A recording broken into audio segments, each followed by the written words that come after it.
Hi, my name's James O'Brien. I'm here on the Retained Recruiter podcast, and I'm joined by my special guest today, Jo Gregory. Jo, welcome to the Retained Recruiter podcast. You're very welcome. Thank you for joining us today. Jo, we've got a series of things that we want to sort of talk you through, but today my first question is a nice easy one. Tell us a bit about yourself and your background as a recruitment trainer. Should be an easy one. So my name's Jo Gregory. I'm a recruitment trainer and a psychological skills coach, and I've been recruiting and training recruiters for over 20 years now, so wow. I know I don't look that old. Of course. So I've trained over 4,000 recruiters and trained hundreds of managers in my time, both in recruitment but also in psychological skills as well. Psychological skills, that's the bit that fascinates me. What does a psychological skills trainer do? It's the psychology of people, how to influence them, how to manage them, how to sell to them, essentially. I think there's two parts to recruitment. There's people and process, and you can control process, but you can't control people. Is this like NLP? Is it part of that? Yeah, absolutely. Yeah. NLP, CBT, all the other TLAs. We can find it. Oh, great. Okay. So, Jo, what we really want to talk about in the Retained Recruiter Academy is retained recruitment. So, in your experience, when it comes to retained recruitment, what are the areas that recruiters struggle with most, and why? So, it's mindset. I think all day long. I think if you don't believe in something yourself, then you can't sell it. And if you can't sell it to yourself, then you're never going to be able to sell it to somebody else. And I think recruiters, there's a bit over the last probably 7 years, there's been a real race to the bottom. Yeah. Lower fees, servile relationship, this kind of worry about being consultative with the client and just taking orders. And I think as recruiters now, we're so far away from being able to sell a retainer that it's like the mindset is the hardest thing for people to get over. Mm. And also the value that they provide to their clients, I think you're right. I think the expression we sometimes use, if you think you can't, you can't. If you think you can. And it is that mindset that people sort of struggle into. But well, what do you think it is that sort of holds people back from thinking why they can't sell retained? Two things. I think that they underestimate their value that they have. One of the biggest barriers, in fact, the biggest barrier to business growth is attraction and retention of top talent. Yeah. What do we do for a living? We provide top talent to organisations. So we enable the growth of a business. So when you start thinking like that, you start thinking like a management consultant. You stop thinking, I just give bits of paper and in return get bits of paper back. That's 10%, that's transactional. There's a whole massive gap in between. And as recruiters, I think they need to start traversing that gap and start thinking more like adding value, management consultant. But I suppose when people, not only when they're listening to this, but when they're actually reading around the internet and things, they hear about this consultative and how, a lot of people talk about you need to sell retainers, but it's the how that's the hard part for them, isn't it? So it's that sort of challenge that people get. So again, I think that holds them back as well, because you talked about the servile relationship, and I think it's perception sometimes when people in meetings, they sort of look up to the client and think, well, wow, you're the CEO or the CFO, and you're they put them on a pedestal. When the reality is they're not really on that pedestal. At the end of the day, when you're in a meeting, I think we've said this before, that if you're in a meeting with a client, one of you has a problem and it's not you. It's not the recruiter. But the recruiter doesn't feel that way. That servile relationship almost feels that makes them feel that, I don't want to sort of push too hard. But it is changing the dynamic of that relationship from a transactional recruiter to a management consultant who specialises in talent acquisition. I think it's sort of where we're trying to take that one, isn't it? Yeah, exactly. And it's that mindset shift. What do I do? What problems do I solve? How do I ask the questions to highlight those problems in the first place? And then what solutions can I suggest? I don't think we can talk all day about selling retainers, but I don't think you sell a retainer. You suggest it as the best course of action based on the problems that you've uncovered when you're talking to a client. It should just seem like the most logical course of action, not only for a recruiter, but for the client as well. And would you say a retainer is always the best solution or the only solution, or sometimes is a transactional process correct as well? I don't think, you've got to make a decision whether you think a retainer is the right thing for the client to have, and also for you. You've got to be 100% convinced you're going to be able to fill it. That comes from working a niche and being an expert in your market. You've got to be 100% convinced that you are going to be able to get the commitment and the loyalty from the client, but you've also got to be 100% convinced that you can project your services in a way that the client clearly sees the benefit and thinks, do you know what, why wouldn't I do this? It's business critical, it's an urgent role, you sound like you know what you're talking about. Why not? Why would I want to use any other agencies? You've made it very clear that you can provide everything that we need. So why do you think recruiters struggle with it then? It's very complex. Do you think it's their organisational, or because obviously there's, you talked earlier the race to the bottom. The recruitment market is so vast in the UK, for example, but also worldwide, and it's so fragmented. Do you think it's just the pressure that of getting a job on to make the recruiter feel a little busy? Because as we'll talk about later, about selling a retainer is not the easiest thing to do, is it? I don't think recruitment's the easiest job in the world either. I think that recruitment's very complex. I think you're trying to sell a concept of something that clients can't see. Yes, they can see a CV, but the CV is the byproduct of all this other work that you've done to start off with. And clients can't see that. You have to be able to explain it. That's hard work. And it's difficult to do. I think that a lot of the times KPIs aren't conducive to a consultative service. For all the best will in the world, you want to sell retainers, but I've also got to get 20 grand on the board and I've got to get 15 CVs out the door. Yeah. So it's counterintuitive and it's counterproductive. And sometimes I don't think the environments that recruiters are in are the best either. I remember working with a client in Manchester. The director came over to me and said, we want to break into America. We're really struggling to sell retainers. Do they even, is this a thing in New York? I said, I'll tell you what I'll do, I'll go and make a couple of calls and I'll come back to you. And I didn't make a couple of calls. I went out for lunch and I came back. And I said, literally, if you're not selling retainers, then there's something wrong with you. Retainers all the way, 80% of business out there is retained.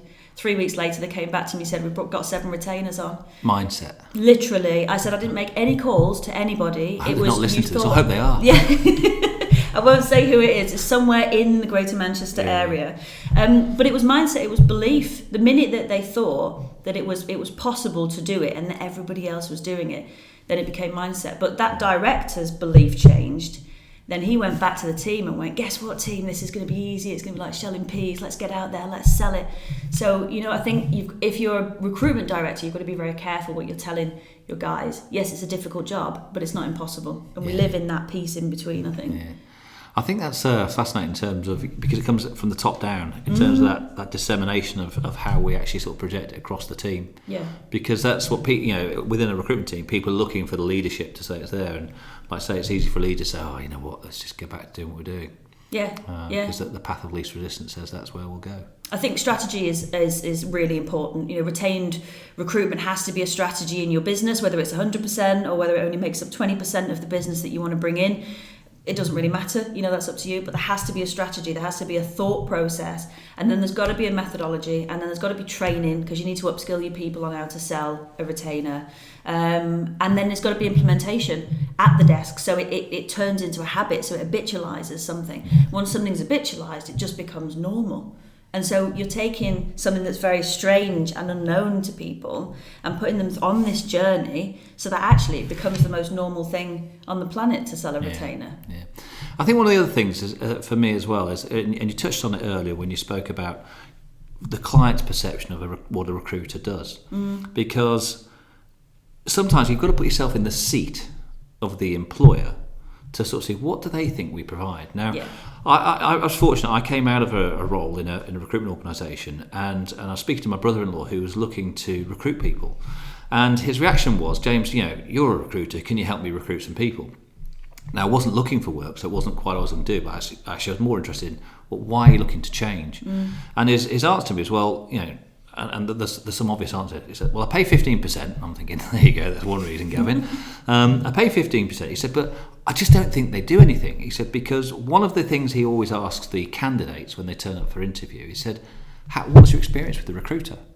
And really, because his background is a marketing agency, so it's a service-based industry, and he always wants to, and a lot of them said to him, well, I don't really know them. I saw an advert, I put my CV in, they said turn up here at 3:00. So his perception, 15%, was overpriced for basically a CV service. Now, the CV supply service, the CV vending service that he was paying for at 15%, we can argue the toss about whether that's good or bad, but that is the industry average, 15%, according to the REC. So it's important that we acknowledge that he wasn't underpaying the market.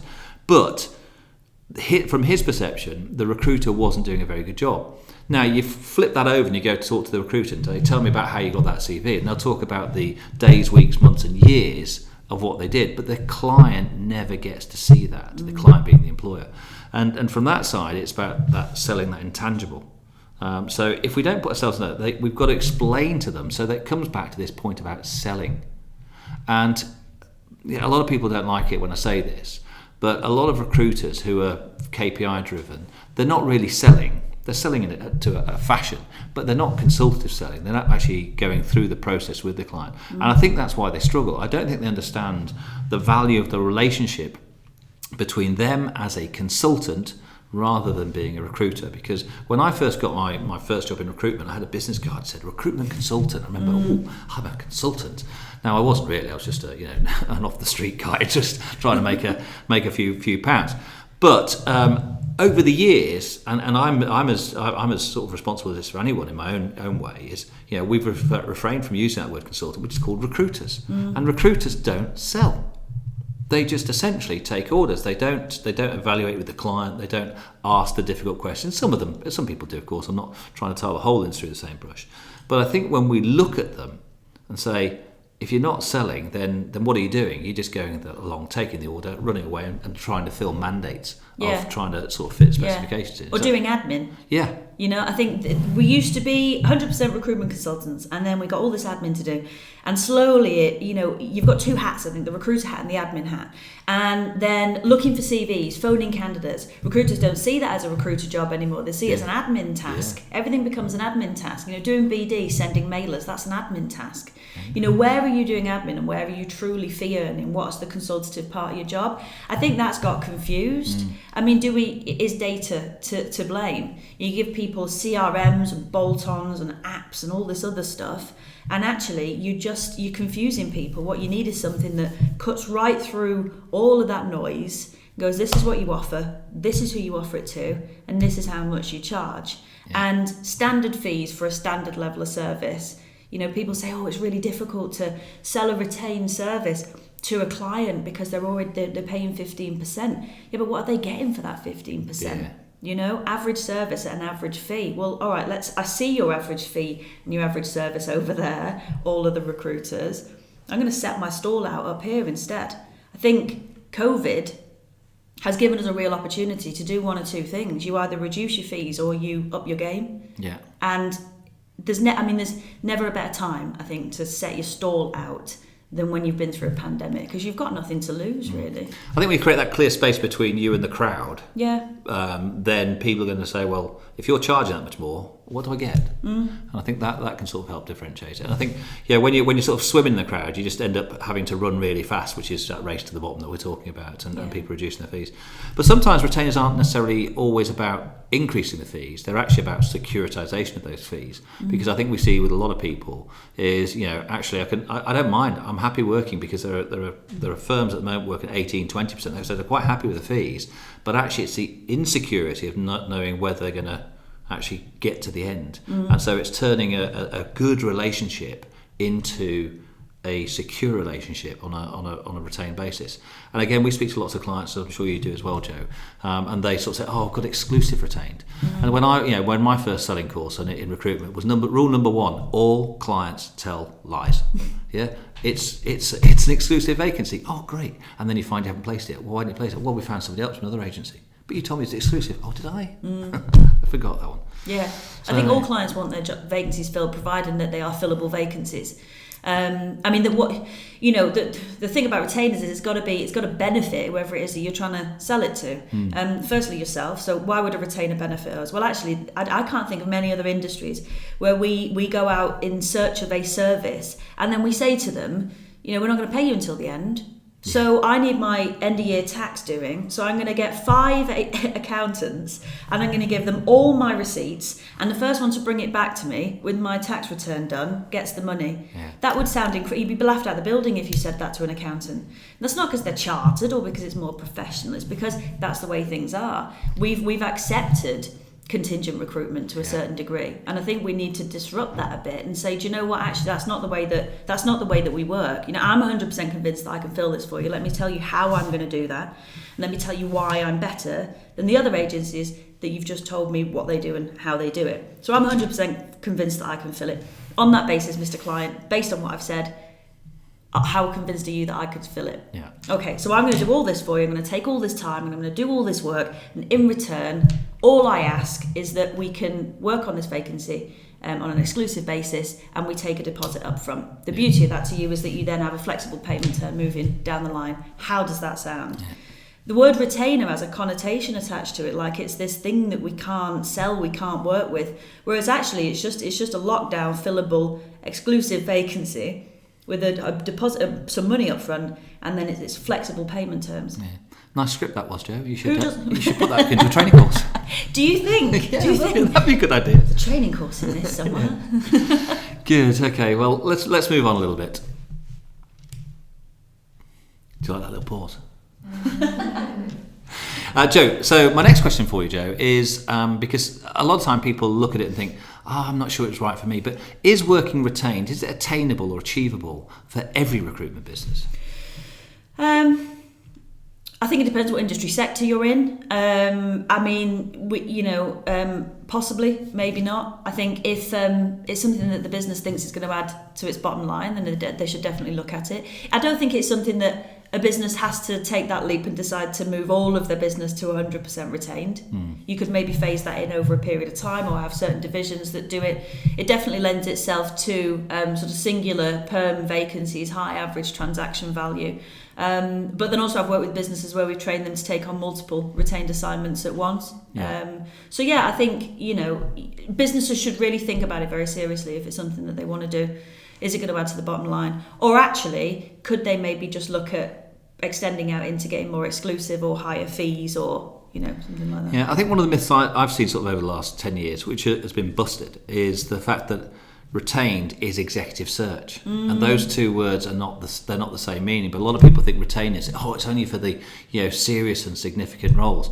But I've seen retainers, if you want to use that phraseology, used on £30,000-35,000 a year roles. Yeah. So and it's just about the securitization of them actually getting the work completed and making sure they're not going to run around like a headless chicken. Yeah, so I think the first retainer I ever sold was £27,000 a year, and it was for a shop manager for a big homewares company, but they were desperate and it was urgent, and I knew I could fill it, and I thought, right, well, look, I'm convinced that I can fill it. I need to eliminate all other possibilities of them filling it in another way. But because I was 100% convinced, that leaked out of me. I convinced him, and therefore I sold a retainer. I didn't even know it was called a retainer when I sold it. I broke it down and I suggested the bits of a retained service to him. And I think it's when you break it down into those pieces, and when you compare it to some of those other services we did earlier with the accountant's choice, it's then understanding, well that makes sense, doesn't it? Because why would you believe that if you engage with somebody and you don't give them any money, they're going to go and work really, really hard for you? It's counterintuitive, really, isn't it? Yeah. In terms of that. So I think what we've got to do, it comes back to that education, and I think the recruitment industry has been complicit with the employers, driving them down that contingent route. Yeah, as recruitment agencies mushroomed in terms of over the years, I think to get business, said, listen, I'll work for free. And that's then just become the norm, and now employers think it's the norm. But interesting, I'll bet you've had an experience like this one before, Jo. I was running a pitch, and it was a few years ago now, and we thought we'd do the client a favour. So we thought in our head as recruiters that we'd work really cheaply. Now, it wasn't cheap on the fee. The fee was 25%, and it was a decent role. It was £110,000. But we were scared to ask for a proper retainer, if I call it that way. But we did try to get a deposit. Now, I know that's a language you use, and obviously, but our deposit, and this was the psychology of us versus the psychology or the understanding of the employer. So we put forward a proposal that said we would charge them £2,500 up front. That was our deposit. Now, the fee was going to be £27,500. At 25%, £110,000, so it's going to be a big job. But in our thinking, the thought process of a recruiter, we thought, we'll help the client by just charging them a small amount up front and say, we're all success weighted to end. We're racing towards the goal with you, Mr. Client. So that was our logic. In the debriefing, the client told us that actually we didn't find that interesting at all, because we didn't feel you were going to be paid sufficiently to do the job properly. So the firm we're going with, they actually charged us 30%, so that was $33,000, and we paid them £11,000 up front, £11,000 at the end, and £11,000 at the end. But yours was just, you were so far away from them, and I know I just said separate yourself from the crowd, but sometimes you've got to do it in the right place, that the client didn't believe we'd do the job properly. So we thought we were doing them a favour, they thought we wouldn't do the job properly. Now that's an interesting psychological point for people to think about, because sometimes we're scared of asking for a retainer because we think the client won't want to pay it. And I think the reality is, if you haven't sold it, so coming back to selling it again, then no, they won't pay it. But if you've sold it and sold the benefit to the client as well as to you, why it's a good thing to do, then I think they'll come across that one. Would you agree with that one? Yeah. We self-reject all the time. You know, a client won't want this candidate, or they won't work retained, or they won't pay any more money than they already are. Well, why? If you ask them, you know, we self-reject, and then we take that as gospel, and that drives the market down, I think, as well. But yeah, I think you're absolutely right. You know, buy cheap, buy twice. Everybody knows that. And so if you're undercutting your competitors by an awful lot, that's probably going to unnerve the client. You know, why are you so cheap? Why? There's got to be something wrong with your service. If you're high quality and you can deliver really great service in a short period of time, you're probably going to be expensive. It's that cost quality time piece. You can only really ever have two. So I think most recruiters, you know, the client will say, "What are your fees?" The recruiter will say 20%, or they'll then say, "Well, standard fees are 20%, but." Yeah. And then suddenly you're down at 15%. You know, well, where did that 5% go? You're probably not worth it in the first probably place, came are into you? the word standard as well. I don't want standard, our typical fees or normal our standard fees. Yeah. And again, what you're doing is you're putting yourself into this category of standard recruiters over here. I mean, if anything, you should say, you know, our standard contingent fee is 20%. But for all this amazing stuff over here that we do, you know, all of this scientific methods of assessment, you know, all the timelining process, all your candidate packs, all this fantastic stuff, it's actually 30%. Yeah. Because that's standard and average. And who wants to be bang average? Who wants to be average? Coming back to the question was, is it achievable or attainable for any recruitment business to deliver a retained service to their clients? I think you're advocating yes. Yeah, it is. Yeah. Yes, it is, absolutely. But you need to find the way in which it's going to benefit the client. You know, you said earlier on, it's not about what we want to sell, it's about what they want to buy. So how is a retained service going to benefit that client? And then work on that. That becomes your pitch. And then that's what you take to the clients. Yeah, okay, thanks, Jo. So, again, Jo, you've got a lot of experience. I think you said you trained, did you say 4,000 businesses or 4,000 people? 4,000 recruiters. Wow, that's a big number. Thereabouts. So I'd imagine when you're sort of trying to help educate them on, you know, how to sell retainers, the big ones, Jo, what are the big objections? So what are the most common objections that recruiters give as to why they can't sell? Just two reasons, not what the client says, but why they can't say as well, why they don't believe it. We've never sold a retainer before.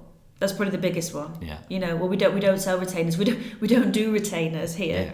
Okay, well, you know, we all thought the world was flat at one point. Some people still do. Yeah. But we all thought the world was flat at one point. So just because you've never done it before, it doesn't mean that that's a reason to not do it now. It just means that it's new and it's unknown, and that there's a process that we need to go through to get you to the point where you feel capable and willing of going to your clients and selling a retainer. So I think we've never sold one before. But also, I think another objection is that the clients, you know, they don't think the clients will take a retainer. Yeah.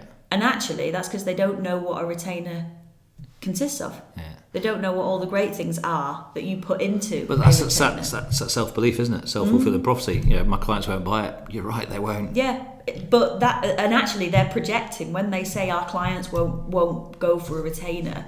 What they're really saying is we don't believe that we could get our clients to buy a retainer. Yeah. That's what they're saying. So that's what we need to work on. And again, I think it goes to sort of running with the crowd again. They don't want to separate themselves and think, I don't want to be the odd one out. Because the fear, and maybe it's a real fear, is that by trying to work on a retained basis, I'm not going to have as many vacancies. Yeah. And that's a truism as well, isn't it? Because you don't need as many vacancies. If you're working on a 10-1 or even 5-1 fill rate, and it's interesting when, again, Jo, when we train people, we talk about this point about what's the fill rate. Yeah. And a lot of people are, what's that?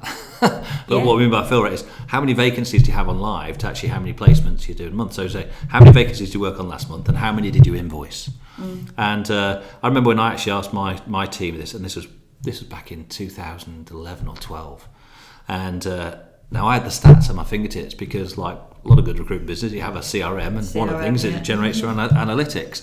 So I had the stats, and around this room of people, it's quite a big room, asking people what and you know, some people say, 1 in 3. So, you know, I fill 1 in 3 vacancies, which sounds pretty good. Somebody said 1 in 2. Liar, somebody said.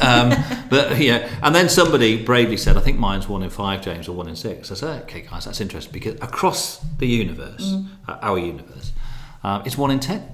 Last year, we placed 1 in 10 vacancies. And there was a few, but some of those vacancies weren't very good ones. I said, well, who put them in there? I'm just giving you the results. You put the vacancies in there, and you put them in because you think it'd make you look good because you're busy. But you're only filling 1 in 10. Now, that you turn that round, that means 90% inefficiency in our organisation. And that's one of the things that led us to say, there's got to be a more efficient way for us to deliver business. How do we do this retain thing? Because that was the thing holding us back, because, as you rightly said, we don't do retainers. Yeah. And it's because we don't know how to. And therefore, again, we had this, I'm giving you all my sort of reservations. You had this thing, it's executive search. Now we were an executive recruitment firm in inverted commas, but we were thinking this is the C-suite level, the 150k roles. And our bread and butter work was 60 to 90k. And it just took a little bit of realisation, but it was that inefficiency that sort of made us wake up and smell the roses or smell the coffee and say, this can't continue. And a lot of organisations need to sort of take a cold hard look at what their statistics are and think, that is a huge amount of wastage in their business. Yeah. Do you see similar? Yeah, massively, yeah. I mean, of all whenever I work with any recruiter, I always want to look at their stats. Show me the numbers, because the numbers tell a story. And I don't want to focus on the quantity so much, it's the quality, it's the relationship in between the numbers. So, of all the jobs that you brought on in the last 6 months, how many of them did you fill? And you're right, I think 1 in 5 would actually be quite a good number for most recruiters. I think it's more like 1 in 10, 1 in 17, I think was, it got to at the highest. And you think, well, actually, if you then calculate, and I do this with recruiters, calculate the number of hours you are wasting on a 1 in 5 fill rate, number of hours you spend working on that vacancy for no money whatsoever, calculate that number of hours. It works out about, I think roughly, this one girl, so it was a day a week, so it was a week a month, and she only worked part-time anyway because she'd just come back from having a child. And she was astonished. She was like, well, I may as well just be at home for that 1 day a week, 1 week out of every month. I'm working on stuff that's not making me money. I said, and then now start to think about the candidate side. How many candidates do you work with that then you don't go on to place? Yeah. There's so much of our day that just doesn't make us money, and it's not smart. It's not smart at all. Having 25 vacancies on the board and having 15 interviews, that makes your stats look great, but if only 2 of them are turning into jobs, who are we kidding, really? A bit of self-delusion there, really. But it's the way that the industry has just spawned. It's just become that. And I go back to, I started in 1988 in recruitment. So God, that was a long time ago, Jo. Running around with CVs. Faxing CVs. But in terms of measuring all those stats, and I do value that, because it was a good grounding in recruitment. But the objections that we had is, it just wasn't for us. It wasn't what we do, and it's about sort of how do we sort of take people through to that. So I think the objections people have is that, again, they're self-created, aren't they? In terms of those objections. Yeah. Any other big objections come out that you've ever heard from people? I think people have a worry about increasing their fees as well, to a certain degree. Yeah. My clients won't pay any more than that. And again, that's projection. That's you saying, I don't think I'm worth any more than 15%. And sometimes I know when we challenge them back, say, have you asked them? Yeah. They say, yeah. Well, which they haven't. How did you ask them? Yeah, exactly. Yeah. Would you pay more for me for this second-rate service? Yeah. Do you know what I think a really good exercise for people to do? But if you're thinking that this is something that you might want to get into, is go and poll opinion. Just go and phone all the people that you've ever placed with or haven't placed with, and all your clients, and just ask them. Just say, look, of the last 12 months, what vacancies have you had? What have you feel contingent? What retainer with? Go and poll opinion. I think you'd be surprised, actually. People are pretty willing to pay to get the right level of service. Yeah. And just because you've filled a job with a client doesn't mean you've done a good job. And if you haven't filled the job with the client, then you probably haven't done a good job. But again, we're not very good at going and getting feedback from our own clients. Yeah. Okay, a valuable lesson there. Thanks, Jo. So, Jo, what are the must-haves for recruiters thinking about making a transition or thinking about doing it? Whether transition to 100% might be unrealistic for them at the start, but how do they take that first step? What are the must-haves for recruiters?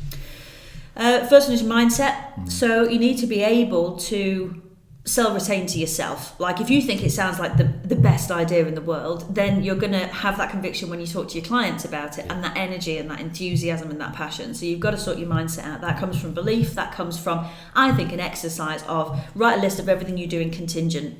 and then write a list of everything you would do on retained and make that list twice as long. A lot of the stuff, like you said before, that you do in contingent, you just don't tell your clients that you're doing it. So I think show you're working and then prove you're working and add all the other things you're going to do. Make it such an exciting, attractive offer. You can't wait to get on the phone and speak to your clients about it, And I think when recruiters actually, this is that self-realisation, when they actually write down all of the pieces that they do, there are a long stream of things that they do. Yeah. And when I flip that over, going back to my brother-in-law, he didn't see the majority of those because he was just seeing the output, and the recruiters weren't explaining to them, this is what I do for me to develop this shortlist for you.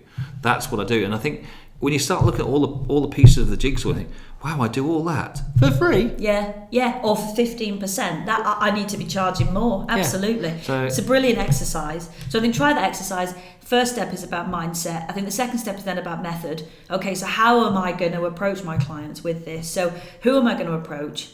You might think it's harder to approach your existing clients, but think of a method for doing that. How am I going to approach my existing clients with this new thing that I've now got? Then think about lapsed clients, then think about prospective clients.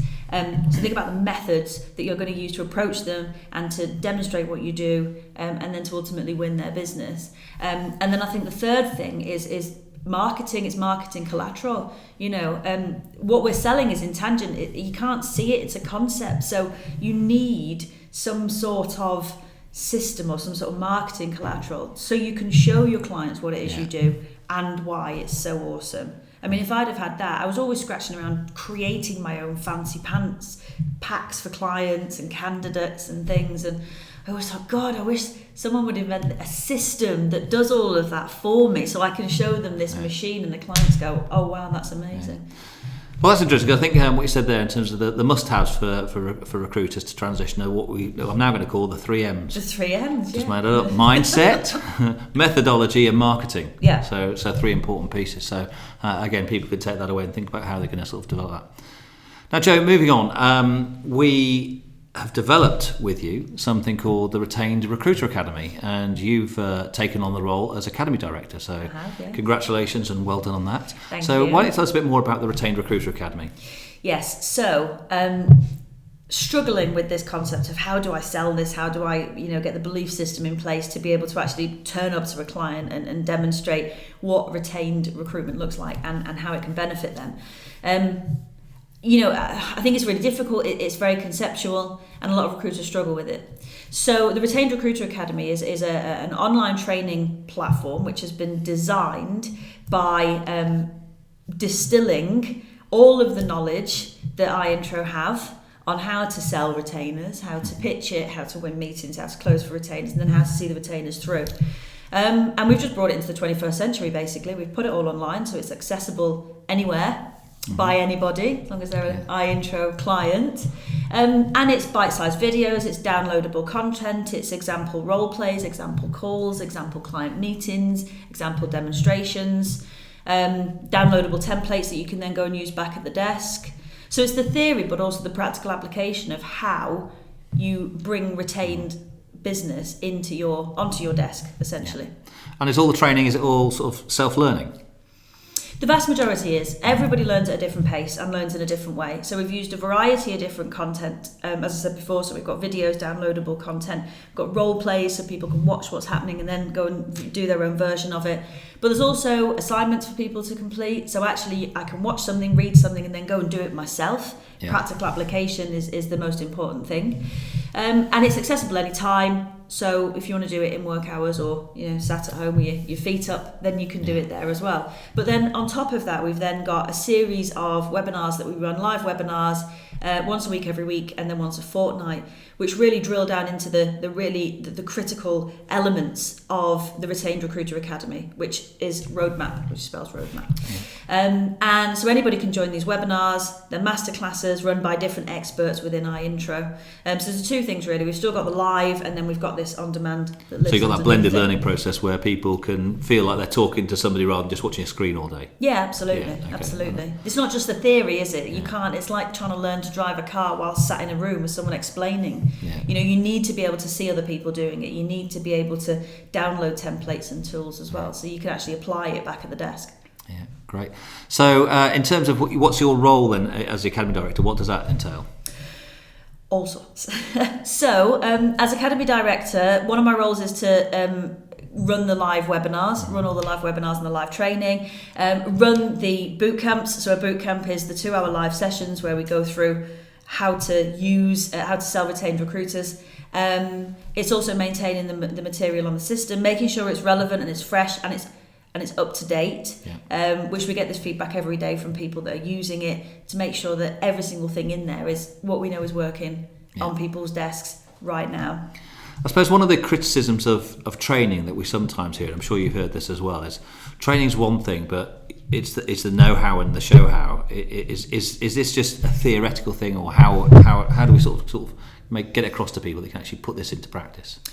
So, you're right. The distance between the training room, be that online or face-to-face, and the desk is light years, and I've been training for years now, and people will, love training and then go back to the desk and think, okay, I've got no idea how to apply this to my desk. So you've got to have the theory, you've got to understand the why and the concept behind what you're doing, but then it's about practically applying it back at the desk. So there's lots of assignments, lots of tasks and activities for them to do on the system. So go back and build a call plan. Now go away and phone 10 target companies and then come back and tell us what you found. So is the methodology based around this retained recruiter roadmap, in terms of the roadmap to the direction and journey to help these people sort of get through that rather than just go and attend a course? Because we've all been on courses. It's been a nice day out in the old days. You get a nice lunch and all those type of things, but it's a bit more than that, isn't it? Yeah, absolutely. So roadmap is the journey that takes someone to being able to actually sell a retainer. So R starts with ROI. So we always look at the ROI of this and how can people apply it, but also then make sure that they're getting a return on their investment back at their desk. The O is operate, which is everything to do with the system. What I absolutely love about the Retained Recruiter Academies is not just the theory of how to sell a retainer. It is backed up by iIntro as a system. But the system is designed to help you to sell. You can't not sell retainers with this system. Clients can see it, they can use it, they can manage their interview pipeline through it. It's a brilliant system. So by taking the methodology of how do I sell a retainer and the system which actually takes you through the process of selling a retainer, put those two things together, it's a game changer. I don't actually think that there's anything else out there that has those two things. So what things does it have specifically? What makes it a little bit different to everything else? Because a lot of people have been through training and gone back and said, I still can't sell a retainer. Yeah, I think a lot of that is down to mindset, but a lot of it's down to material. It's down to actually what tools have I been given to try and take this to market now, other than some ideas that I've got in my own head about how great it is.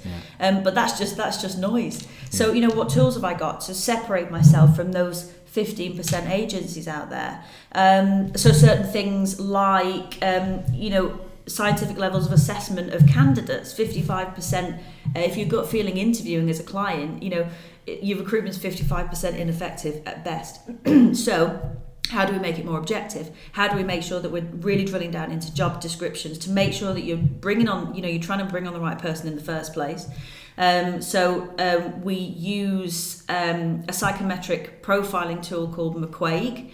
That profiles the job from the perspectives of the decision makers and any other influencers that are so you part involve of the decision makers in the process, not just the... Okay. Absolutely. I mean, in the vast majority of businesses, job description is just something that's been put together that hasn't necessarily been sanity checked. It's just exactly what you're looking for. And also, if that's been put together by someone in HR, does the hiring manager have the same opinion? How many times do you go through a process, candidates get through first stage and then fails at second stage?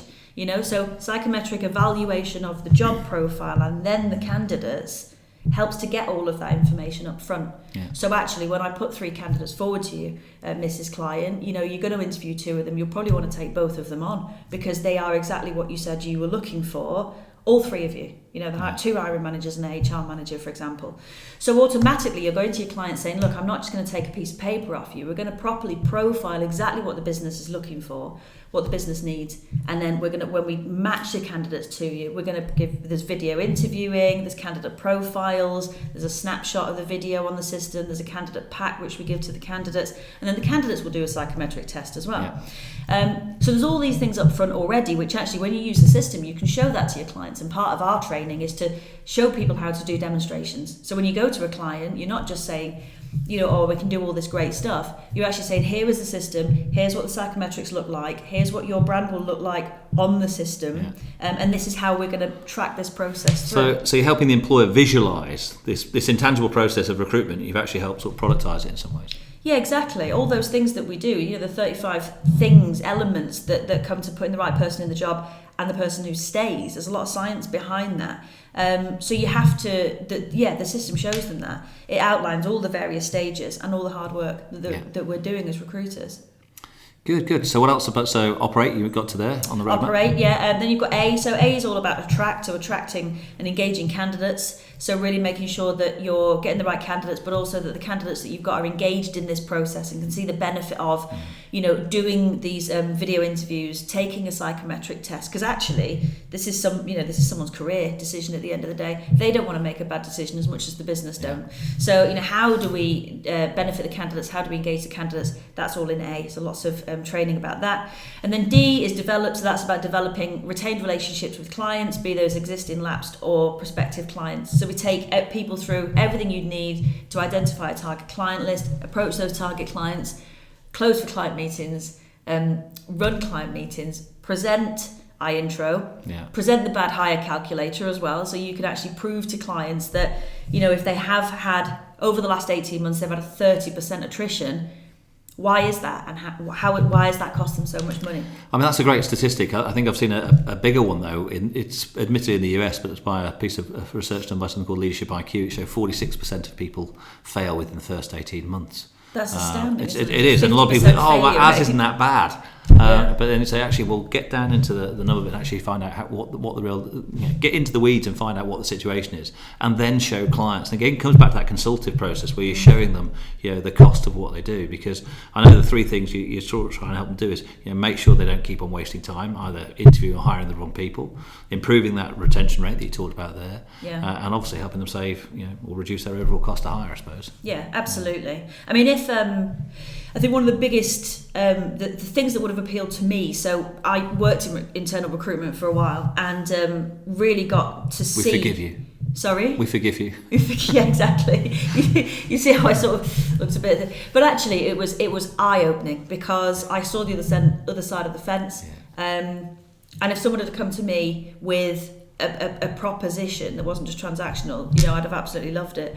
But it's not just about, for recruiters, I think, getting the right person in the job. It's getting the right person that's going to stick. Yeah. I think as an industry, we have a very short-term view of the benefit that we provide to a client. Yeah. I asked a recruiter the other day, I said, over the last 12 months, how many people have you placed and how many are still there? He didn't actually know. Didn't know how many people were still in the job. Okay, fair enough, they've got past the first 3 months because that's when the rebate period ended. Yeah. And, maybe that's as far as recruiters think, but that doesn't help the client. Having 15 CVs to choose from doesn't help the client. Just having recruiters lobbing CVs at them when they're not really, it doesn't help the client. What the client wants to do is to reach a goal. And if that goal is to increase their headcount and to improve their retention rates, then that's what we need to be focusing on. Not, I've got this great part qualified accountant, let me tell you about them. It's too short-sighted. Good. So that's Road, yeah. And then you've got MAP. Yeah. So MAP is Master. Master is all about mastering relationships with clients, so you can actually get that repeat business from your clients, which is something else that, as recruiters, we really need to look at. It's not always about the new, it's about retaining our own retention. A is advocacy, so creating candidate and client advocacy. We've also got loads of great content in addition, all around MSPs. So managed service provider. Managed service provider, yeah, absolutely. For those clients that, where that is a viable solution. And then you've got P, and P is all about people. And we've got an additional module, which is all around the psychology of selling. So lots in there about psychology, lots in there about sales. The P is actually more to do with recruitment businesses actually using the iIntro system and the training to recruit people into their own business. Because, ask an average recruitment business owner what their retention rate is. I bet it's probably more than 30%. Probably is, yeah. Probably might even be more than 50%. Yeah. we're really bad at recruiting people for our own businesses, and we need to take a taste of our own medicine. Yeah. So actually, using this system and methodology on ourselves is probably one of the best things that we could do. Yeah. Okay. Well, Jo, the role as Academy Director sounds fascinating and full on. So, best of luck in that one. Thank you. Jo, just talking a little bit more about the Retained Recruiter Academy. I think you filled it in there, but I just want you to clarify or really just summarise. What is it that makes it different? Because you outlined a great deal of information when you told us about the Retained Recruiter roadmap in the Academy. But what is it that makes it different to other training programs that are out there? What's the difference for you? The first is the fact that it's a blended approach. Any training session that you go on, you're probably going to go away and implement 10 to 30%, which probably isn't enough to make a significant difference or a difference that sticks. So we have a blended approach, which means that you've got this on-demand material, and then underneath you've got these live webinars as well. The second thing that makes it different is that it's not just a one-day training course. You can use all of the content and all of the material which is being added to on a pretty much daily basis at the moment for a full 12-month period. So it's a 12-month academy? It's a 12-month academy, yeah. You're going to go through a lot of material at the beginning, but you're going to pick up the bits that you want to apply back at the desk. What we want to then do is in 3 or 4 weeks' time, once you've then sold your first retainer, okay, now what? Now let's go back into the material. Let's look at what else you could do, who else you could sell it to, how else you could now start to expand your service. So there's support in there as well. It's not just come on a course, disappear back to your office and good luck and I'll see you again. No, absolutely. So we've got all this theory, we've got practical application, example templates and scripts and things for you to download. There's actual role plays of proper calls with actual people actually doing it. So you can see how it's done in the real world. There's test knowledge and assignments to do, and then you've got access to probably 4 experts within retainers who you can come back to, either on the webinars or just on a one-to-one basis, and that lasts for the full 12 months. And this is very outcome orientated, hence the R of roadmap being ROI. Our job isn't to put you through a training course so that we feel better. Yeah. Our job is for you to go through this training program so that you can sell retainers, so that you can evolve your portfolio of services that you offer to your clients.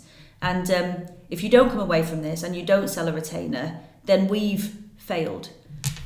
Good. Okay. Jo, that's truly fascinating in terms of that side of things. So the question that people who are listening or watching are probably going to say, well, how can I join your academy, Jo? Well, so the academy is available to anybody who is a member of iIntro. Yeah. So what we would probably suggest that people do is go and have a look at iIntro, seek it out, have a look at the videos, see what the system does, and then get in touch. Yeah, great. Excellent. Jo, thanks very much for your time today. It's been fascinating listening to you. I hope people have enjoyed it as much as I have, and we look forward to seeing you again soon. Pleasure. Thank you. Thanks.